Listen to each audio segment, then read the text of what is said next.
piling mo ako'y mananahan, pagkat ikaw lamang ang aking kalakasan. Sa piling mo tagumpay ko'y naranasan.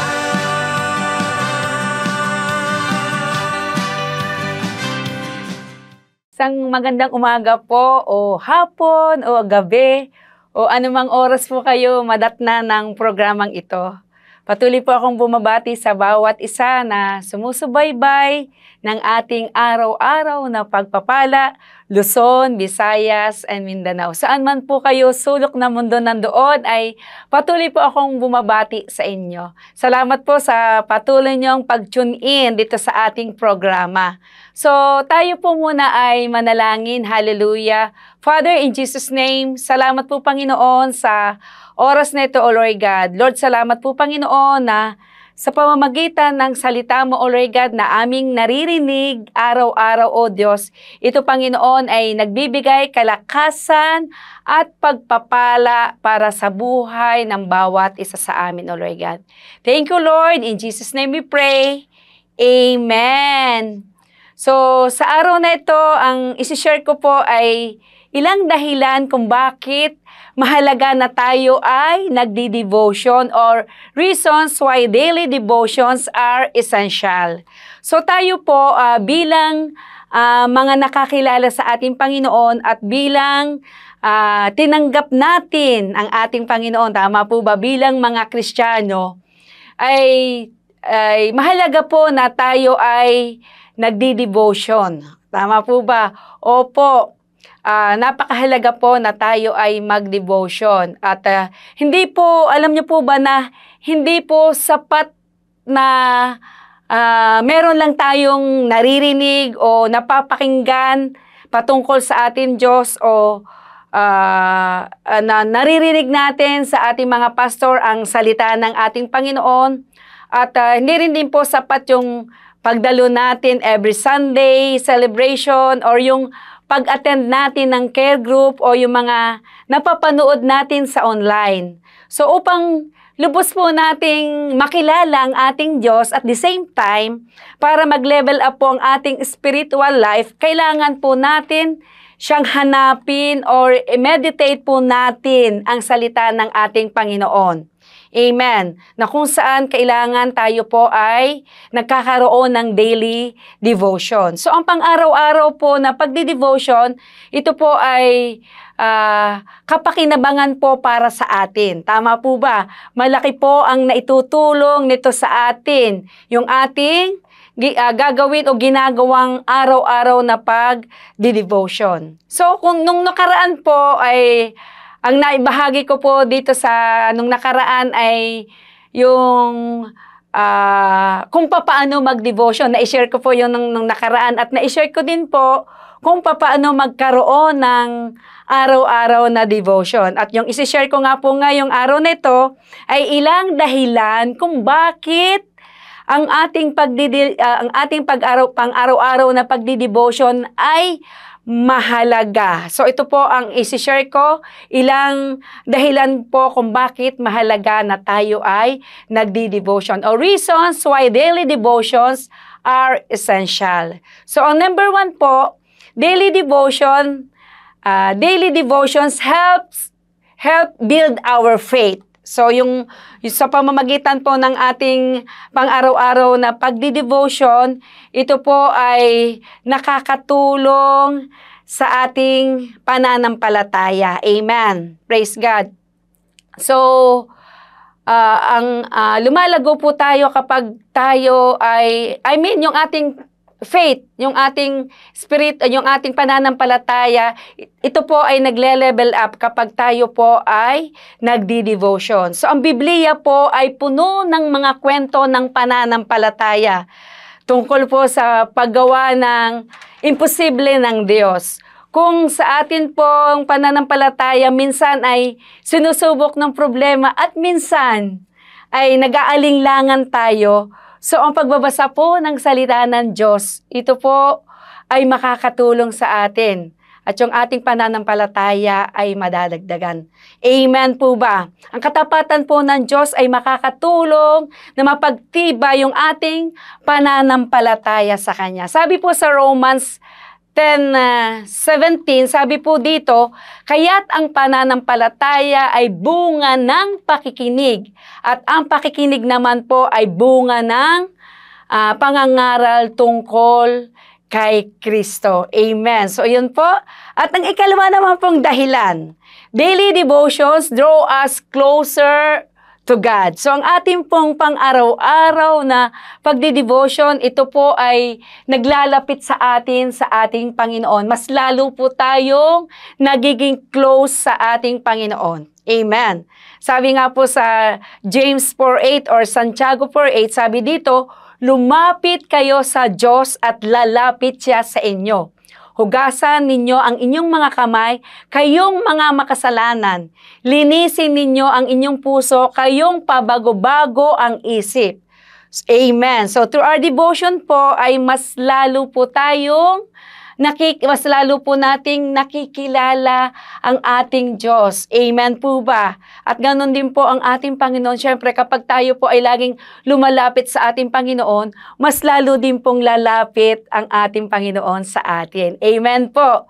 Praise God. So once na tayo po ay palaging nagdi-devotion, ay mas lalo po nating nakikilala ang ating Diyos. Subukan po natin na huwag tayong magdasal o huwag tayong magbasa ng salita ng Diyos ng matagal na panahon. Makikilala po ba natin siya ng lubusan? Di po ba? Hindi. Ganon din po ang ating Panginoon na habang tayo ay lumalapit sa Kanya, siya naman din po ay lumalapit sa atin. Amen. Tayo po ay patuloy na nagtitiwala sa Kanya kapag tayo ay palaging nagdi-devotion. Praise God. So, ang ikatlo naman pong dahilan ay daily devotions help you focus on God, or daily devotions help us focus on God. So, ang ating pong pang-araw-araw na pagdi-devotion, ito po ay nakakatulong sa atin,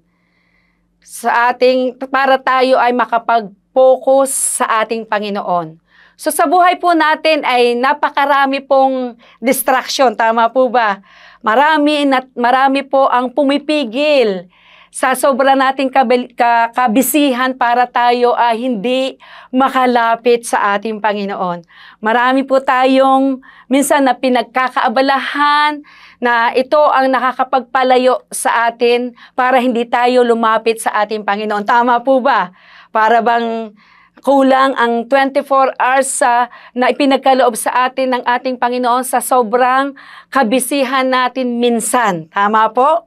At maaari po tayong madala ng mundong ito na tayo po ay mapalayo sa ating Diyos. Kaya napakahalaga po tayo bilang anak ng Diyos na araw-araw ng buhay natin, tayo po ay lumalapit or tayo ay nagdi-devotion.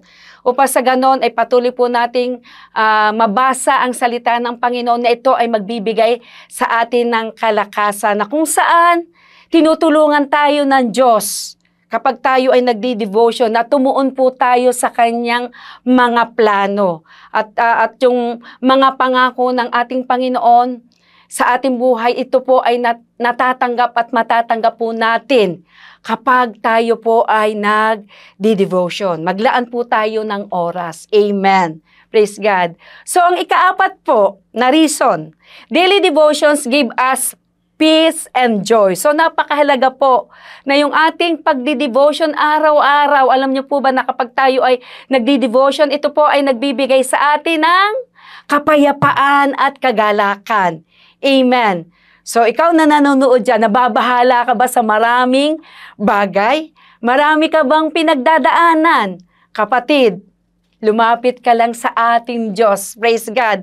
Lumapit ka lang araw-araw na kahit tayo ay may pinagdadaanan, na kapag tayo po ay patuloy na nagkakaroon ng devotion araw-araw, anuman ang pagdaanan natin, kapag tayo ay lumalapit sa Kanya, at pinakikinggan natin ang sasabihin sa atin ng ating Panginoon, anuman ang sitwasyon, na pagdaanan mo, anuman ang sitwasyon na pagdaanan ko at pinagdadaanan ko, sa pamagitan po ng salita ng Panginoon, ay binibigyan niya tayo ng kapayapaan. And through His Word ay tunay nga na mararanasan natin yung kapayapaan na nagmumula sa ating Panginoon. Kahit anong pinagdadaanan natin, kapag tayo ay palaging nakakonect sa ating Diyos, ay hindi po tayo basta-basta masusway dahil mararanasan din po natin ang kapayapaan kahit merong mga sitwasyon sa ating buhay. Amen.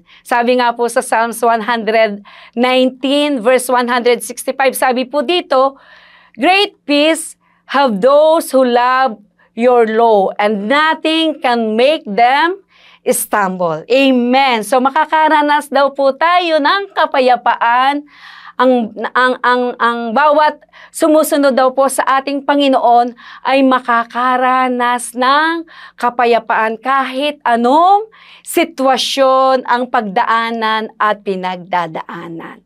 Amen. So, yun. So, medyo mahaba po itong ibabahagi ko. So, dito po muna ako magtatapos. At yung ilang dahilan po kung bakit mahalaga sa buhay natin na mag-devotion tayo araw-araw ay isi-share ko po yung ilan pang dahilan na natitira sa mga susunod po nating pagkikita. Amen. So, tayo po muna ay manalangin. Hallelujah.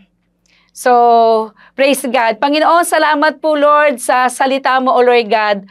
Lord, hindi po sapat sa buhay namin bilang Kristiyano ay makapakinig lang kami ng salita mo through online or during ng care group or during ng Sunday celebration. Sa halip, Lord, bilang isang nakakilala sa iyo, O Lord God, ay dapat po kaming nagkakaroon o nagdi-devotion araw-araw. Na sa ganun, O Lord God, ay patuloy po naming maranasan at mas lalo pa po kaming mapalapit sa iyo, O Diyos. At the same time, yung aming pong pananampalataya, O Lord God, through your word, Panginoon, sa pamagitan ng aming pagdi-devotion, O Lord God, ay nagle-level up, O Lord God, yung aming pananampalataya. At the same time, hindi po kami basta-basta masusway o madidiskaril sa maraming bagay na kung saan nararanasan namin araw-araw. And through your word, Panginoon, sa pamagitan ng aming pagdi-devotion, O Lord God, ay patuloy po naming nararanasan ang kagalakan at kapayapaan mula sa iyo, O Diyos. Salamat po, Lord, sa araw nito, O Diyos. Salamat po, Panginoon, na patuloy mo pong pagpalain, O Diyos, ang buhay ng bawat isa na naka-tune in o sumusubaybay at patuloy na sumusubaybay sa programang ito, O Lord God. Salamat po, Lord, na sa pamagitan ng pagdi-devotion namin, O Lord God, ay patuloy naming mararanasan, O Lord God,